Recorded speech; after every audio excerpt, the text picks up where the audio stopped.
Tonight, much-needed funding is on the way to fight a rapidly growing problem in this crisis, and that's food insecurity. Oprah Winfrey pledged $10 million to the battle against hunger, and Amazon CEO Jeff Bezos donated $100 million to a network of food banks. But these generous donations are just a fraction of what they say is needed. Here's Meg Oliver. The National Guard is here with us. Today, welcome relief as the National Guard arrived to keep the Greater Pittsburgh Food Bank operating. They were activated after more than 800 families lined up for this emergency distribution Monday. Any chance you could run out of food? Our food supply right now is strong, but I just learned this morning that 4 or 5 of our food orders have been canceled. As demand intensifies, donations and volunteers are dropping rapidly. So we got these salads. Pedro Rodriguez and his family have enough food to last 1 week. Would you be able to have dinner tonight if you didn't go to the food pantry? Not much, no. Maybe lunch. With the entire family laid off, they're relying on this food pantry at Willing Heart Community Center in Newark. But on Tuesday, the food ran out. You'll run out of that today.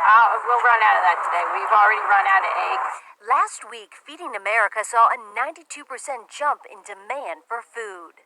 CEO Claire Fontenot. We can't meet the challenge of this moment without additional help.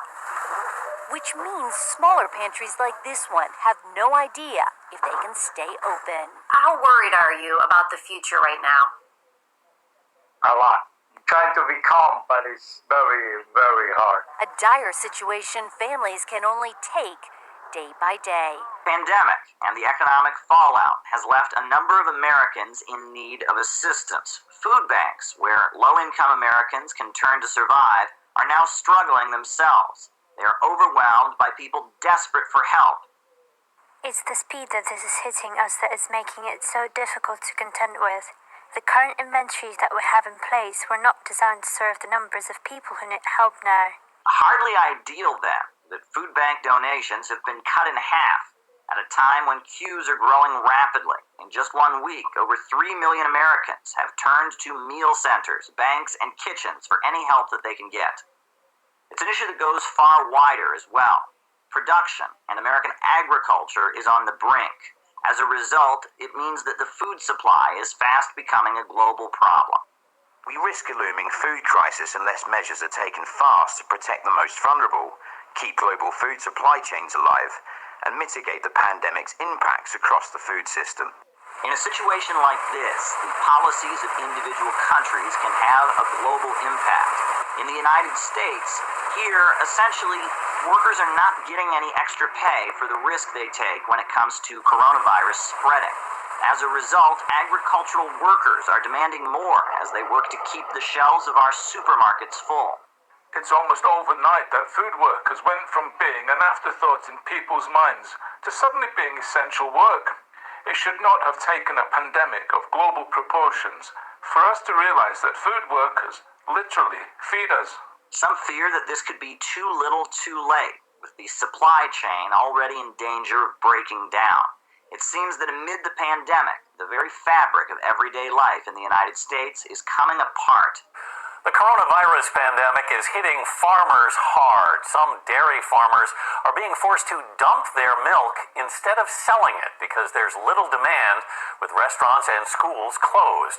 Other farmers are struggling to harvest their crops, which could affect what you'll see at the grocery store. Foreign labor, mostly migrant workers, filled more than 250,000 jobs in the U.S. last year. As Mark Strassman reports, harvest season is here, but there are not enough workers. You're looking at one of Georgia's biggest farms, 7,000 acres, more than a dozen crops that help feed America. In this cabbage field, we found farmer Bill Brim walking with his worries. This coronavirus has got everybody so stirred up. Does it keep you up at night? Oh yeah, I sleep about 2.5, 3 hours a night. Seasonal foreign labor, mainly from Mexico, always harvests Brim's crops. But this spring, he could be 200 workers short. The coronavirus crisis has delayed the U.S. government's processing of their work visas. Bill Brim's facing a series of harvest deadlines. First one is April 15th, and these fields of squash. May 1st, it's cucumbers, and so on. And he'd better have his pickers in place. When we start harvesting squash, we've got just days to pick it. So if our workers don't show up here on time, then we're going to be in real trouble. It's not one of those things in life where you can say, I'll get to it next week. No. No, sir. I wish we could.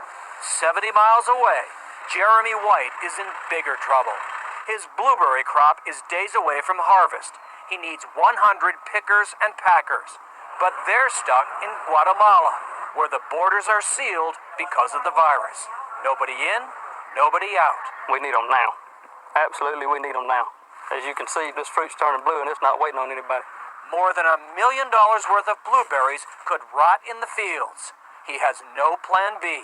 Domestic labor just don't want to do this kind of work. It's unfortunate to say, but I mean, they just don't want to get out and do hard field labor anymore. Gary Black is Georgia's Commissioner of Agriculture. It is a reality. If there are not workers, there are big crops that will go unharvested. And that has a ripple effect throughout this economy, and it will affect the consumers of this nation.